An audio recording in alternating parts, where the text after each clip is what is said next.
Gini, Anda dipuji oleh orang dekat saja, senangnya luar biasa. Sekarang ada peluang dipuji Allah. Siapa yang nggak mau? Jadi kalau Anda ingin diangkat, dipuji oleh Allah, masa masuk dalam golongan itu? Jadi saya ajak teman-teman yang misalnya belum memikirkan masjid, abai dengan masjid, masuklah. Bukan karena masjidnya, tapi masjidnya ada yang punya. Antum masuk ke rumah seseorang, antum bersihkan, rapikan, baguskan, ya, kemudian buat program yang baik-baik, yang punya rumah senang. Anda ke kampus tadi, Anda bersihkan kan? Kalau nggak dibersihkan nanti sulit dipakai lagi. Mungkin marah, nggak bisa kita sewa lagi. Anda bersihkan, Anda rapikan, Anda tata dengan baik. Yang punya kampus senang. Begitu Anda mau pakai, belum bilang sudah diizinkan. Mungkin harga dikurangi, diskon malah, atau mungkin digratiskan. Sekarang Anda masuk ke rumah Allah, Anda di situ ikut andil. Ada yang membersihkan, ada yang membangunnya, ada yang merapikan, ada yang ikut programnya. Allah senang dengan Anda. Apa yang tidak mudah bagi Allah? Rezeki mudah, ilmu mudah, jodoh mudah. Saya tahu, sebelum diucapkan saya jawab.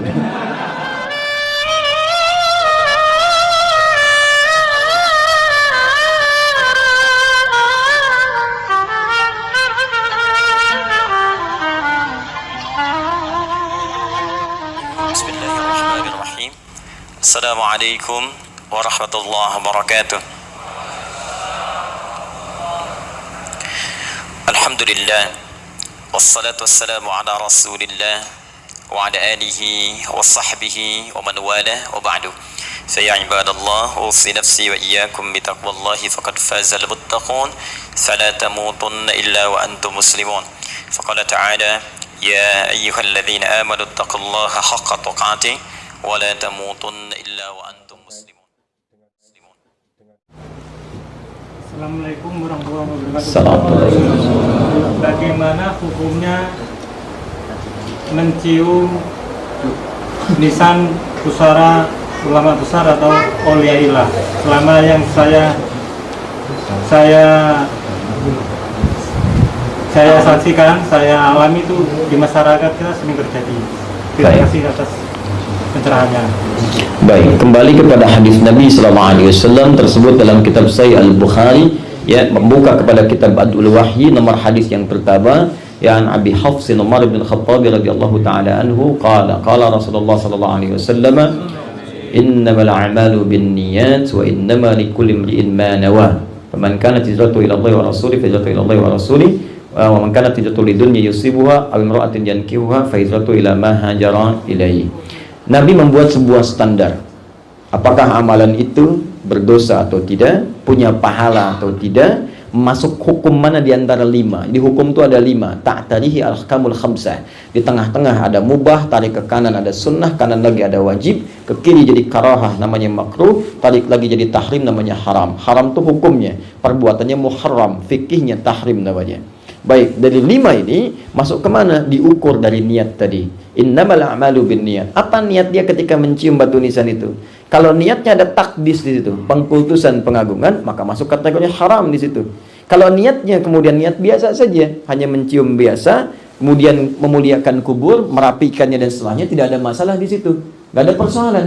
Persis sama seperti Anda kemudian wafat jenazah, Anda cium misalnya keningnya, Anda rapikan, Anda cium misalnya tempatnya, sudah selesai dengan maksud biasa saja, tidak ada maksud takdis, tidak ada yang lain. Ya, dan itu keadaan hati yang menentukan itu.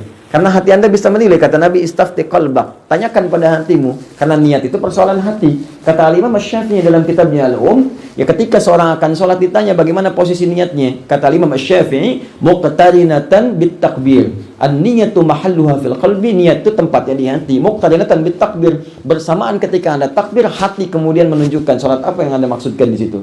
Kalau Anda ragu-ragu kemudian susah nih, khusyuk dan sebagainya, maka kalangan Syafi'iyah kemudian ada yang ditanya, ulama besar, di mana saya susah nih? Maka lafadkan itu, bukan niatnya dilafadkan, tapi talafuz itu takkidun bin niat. Niatnya tetap di hati, lafadznya membantu penguatan kepada niatnya. Kalau tak butuh itu, tak ada masalah kalau dia sudah konsen dalam sholatnya.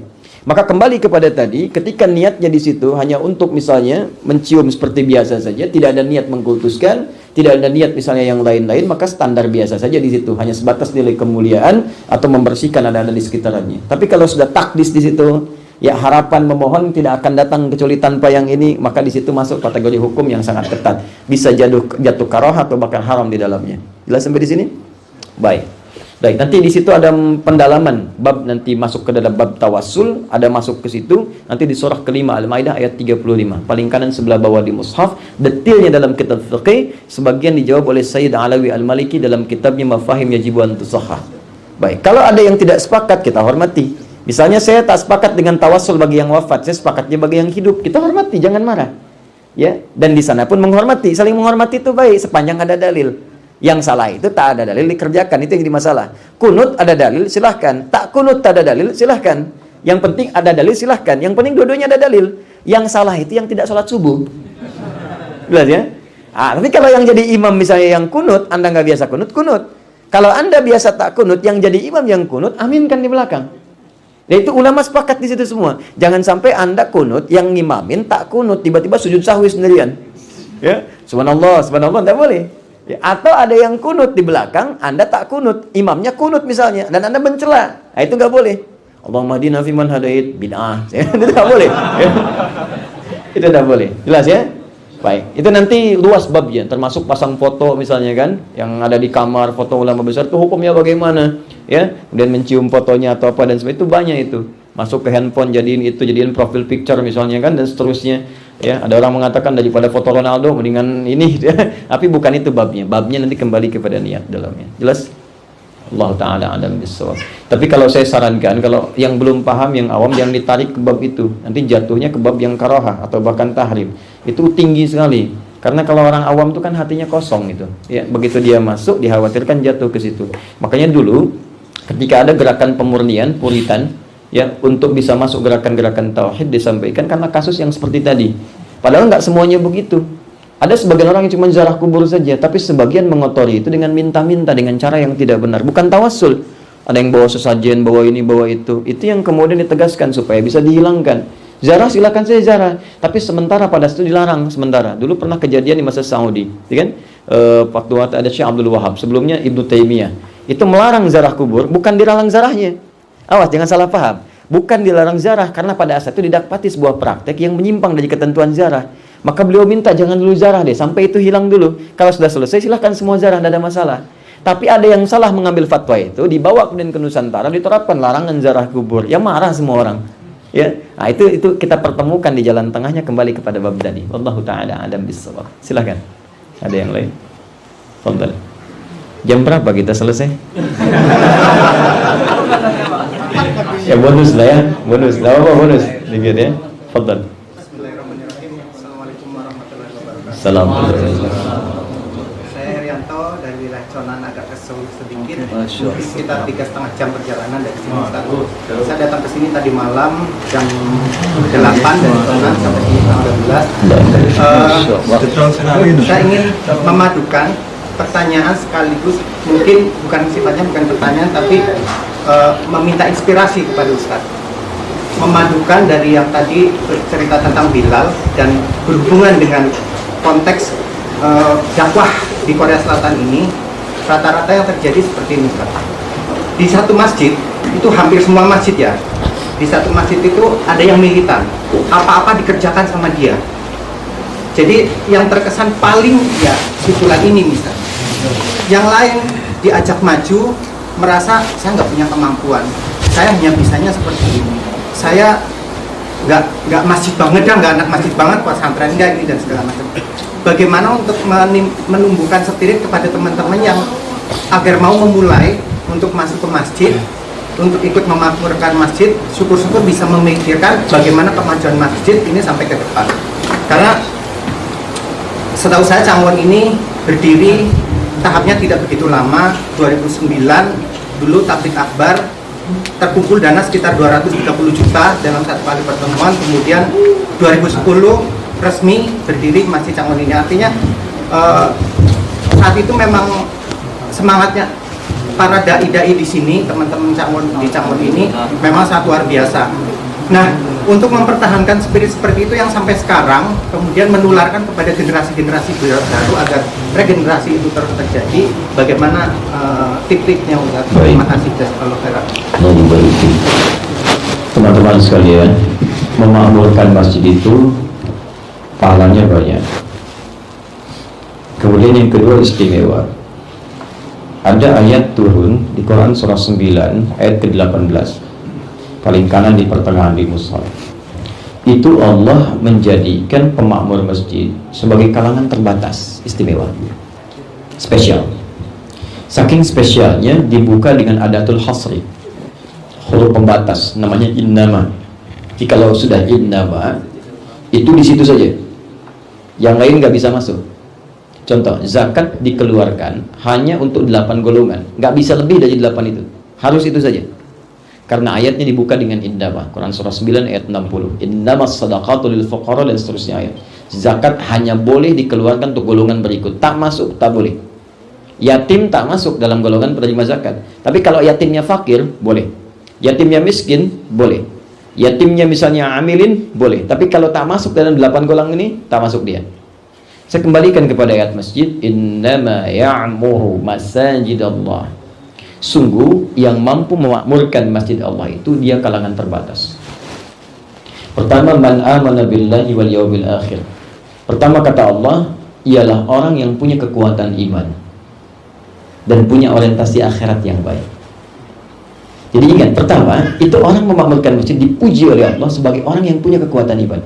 Kalau ada yang seperti itu cara membacanya begini. Jangan disimpulkan orang lain imannya kuat, kita lemah, bukan. Itu ajakan dari ayat, ayo masuk ke dalam golongan itu, sehingga mampu dipuji oleh Allah bahwa iman kita kuat. Itu maksudnya, dimasuk dalam golongan itu. Gini, Anda dipuji oleh orang dekat saja, senangnya luar biasa. Sekarang ada peluang dipuji Allah, siapa yang gak mau? Jadi kalau Anda ingin diangkat, dipuji oleh Allah, masa masuk dalam golongan itu. Jadi saya ajak teman-teman yang misalnya belum memikirkan masjid, abai dengan masjid, masuklah. Bukan karena masjidnya, tapi masjidnya ada yang punya. Antum masuk ke rumah seseorang, antum bersihkan, rapikan, baguskan, ya, kemudian buat program yang baik-baik, yang punya rumah senang. Anda ke kampus tadi, Anda bersihkan kan? Kalau nggak dibersihkan nanti sulit dipakai lagi. Mungkin marah, nggak bisa kita sewa lagi. Anda bersihkan, Anda rapikan, Anda tata dengan baik, yang punya kampus senang. Begitu Anda mau pakai, belum bilang sudah diizinkan. Mungkin harga dikurangi, diskon malah, atau mungkin digratiskan. Sekarang Anda masuk ke rumah Allah, Anda di situ ikut andil, ada yang membersihkan, ada yang membangunnya, ada yang merapikan, ada yang ikut programnya. Allah senang dengan Anda. Apa yang tidak mudah bagi Allah? Rezeki mudah, ilmu mudah, jodoh mudah. Saya tahu, sebelum diucapkan saya jawab.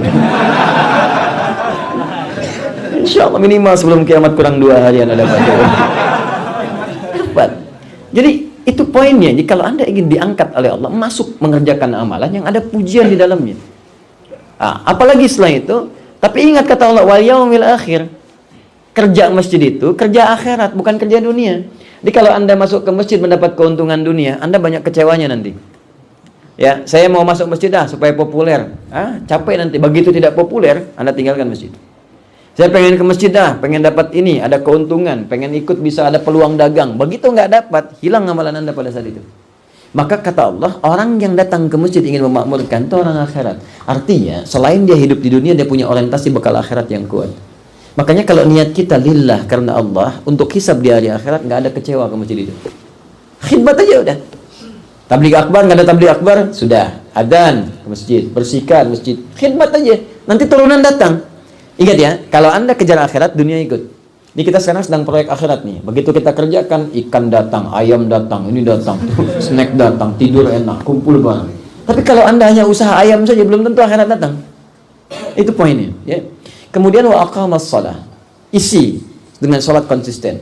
Wa ataz zakah. Motivasi supaya kaya orang. Makanya muncul ayat zakat. Ayat zakat itu bukan tuntunan kewajiban saja. Nanti kalau Anda belajar lebih dalam fikih zakat, itu ayat mengajak kita kaya. Sebab mustahil bisa zakat kalau nggak ada uangnya. Itu mendorong kita kaya, kerja supaya bisa zakat. Oke, dulu zaman Nabi itu orang itu, maaf ya, cari harta itu supaya bisa zakat. Motivasi orang kaya supaya bisa sedekah.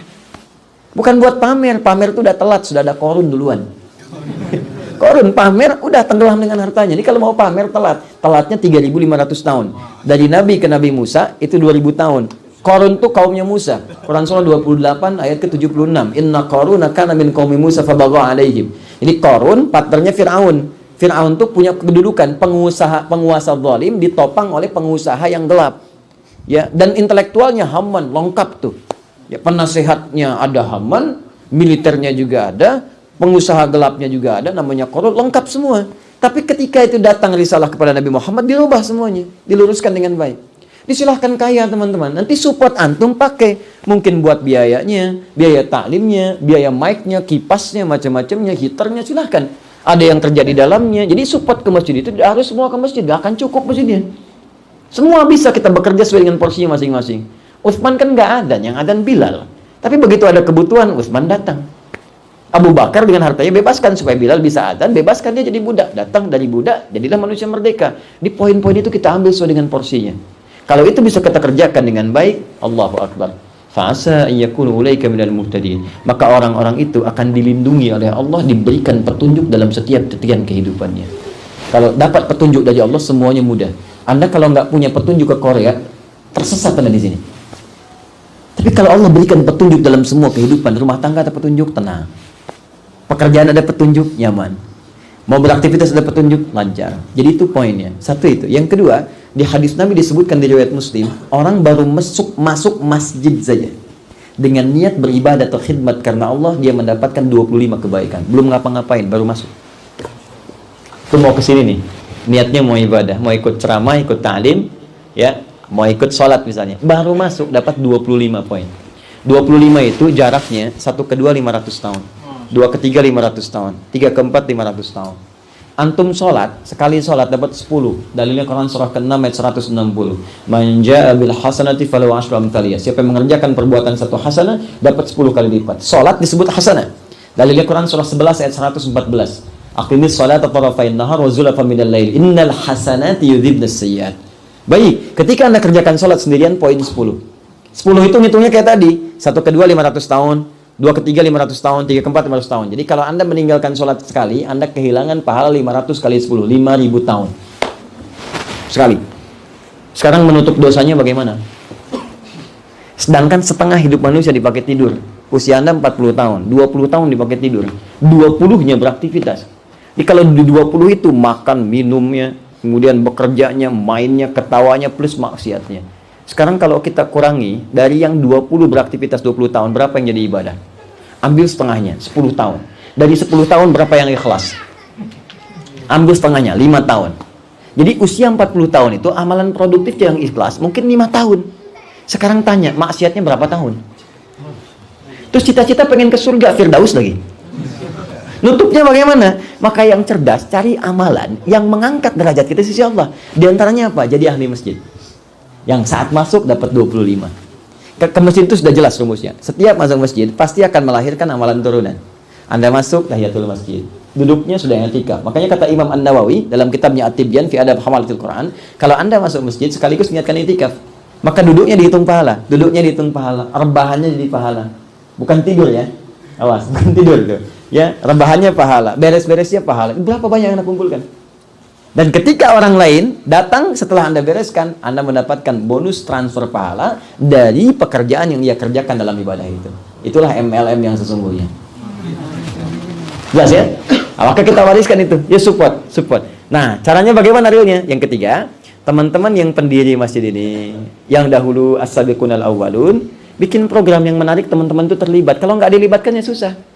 Libatkan mereka teman-teman. Jadi panitia ta'lim seperti sekarang, dan panitia Jumatan, minimal misalnya tukang share. Ya, ada share quote harian. Siapa yang share? Ada share pengingat sholat, ada share pengingat Jumatan, ada share pengingat puasa. Satu-satu aja dulu sampai merasakan kenikmatan. Jangan terlampau soleh, bahaya juga. Ya, terlampau soleh itu maksudnya baru memulai sudah pengen langsung sempurna, susah. Nih lihat, ada seorang bertanya pada Nabi tentang sholat malam. Sholat malam itu kan standar Nabinya 11 ke atas. Ya, ada yang 23, ada yang 40 dan seterusnya. Standar Nabinya, ketika ada yang bertanya, Nabi jelaskan berapa coba rakatnya. Tidak menyebutkan 11, tidak menyebutkan 23, tidak menyebutkan 40 dan seterusnya. Nabi menyebutkan 2. Lihat hadis Muslim, nomor hadis 749. Rawinya kalau tak sama nomornya, lihat rawinya dari Ibnu Umar. Ibnu Umar radhiyallahu taala anhuma. Dari Ibnu Umar semoga Allah beridhai kepadanya. Qala Rasulullah sallallahu alaihi wasallam, beliau berkata, Rasulullah SAW pernah menyampaikan tentang hadis tahajud. Kata beliau, "Shalatul laili masna masna." Salat malam itu kerjakan 2 dulu. 2 dulu. Rakaatnya jangan panjang-panjang juga. Bacaannya jangan panjang-panjang dulu. Bahkan bahasa Qurannya, Quran surah 73 ayat 20. Faqra'u ma tayassara minal Quran. Baca yang paling ringan dulu. Kalau Nabi paling ringannya 100 ayat Al-Baqarah paling ringan. Kita mungkin mulai dengan apa dulu? Ya, yang paling ikhlas dulu lah, Al-Ikhlas. Ya. Setelah itu kalau mendekat fajar kepada Al-Falaq, gitu kan? Tutup witir 1. Fa idza khasya ahadakumul fajra falyutir rakatan wahidah. Kalau khawatir fajar segera tiba, tutup rakaat 1 witir. 2-1 nikmat, besoknya tambah 2 lagi, masna lagi. Tambah lagi 2 lagi sampai merasakan kenikmatan, silakan. Ada yang 11, ada yang 13 dengan khafifatain, ada yang naik lagi. 11 dengan khafifatain 2, 13 itu ada di Abu Daud nomor hadis 1367 dari Ibnu Abbas radhiyallahu taala anhuma. Begitu caranya, hidupkan, hadirkan dan ajak, saling mengajak. Sebab Anda nggak bisa kerjakan sendirian. Kalau Anda wafat, siapa yang teruskan? Jelas ya? Allah taala alam bissawab. Jadi highlightnya saya simpulkan dari pertanyaan-pertanyaan tadi.